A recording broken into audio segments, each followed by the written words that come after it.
Nagkasabayan Team Pinoy at United Nationalist Alliance o UNA na nangampanya sa City of Pines na Baguio City itong nakaraang weekend. Si Pangulong Noynoy Aquino ang namuno sa campaign rally ng Team Pinoy sa Burnham Park, habang si dating Pangulong Joseph Estrada naman ang namuno sa campaign rally ng UNA sa Baguio Convention Center. At sa Baguio din meron na ring mga nakapaskil na poster ng tinatawag na Team Buhay at Team Patay. Nasa entrance gate yan ng Baguio Cathedral. Ayon sa parish priest, ang Commission on Family and Life sa lungsod ang nagpaskil ng poster.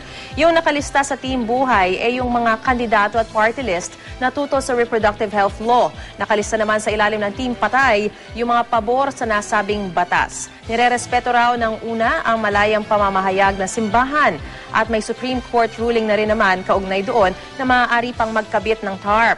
Nirerespeto rin daw ng Team Pinoy ang sentimiento ng mga naglagay ng TARP. Pero giit nila dapat daw tignan ang kabuuang plataporma ng mga kandidato.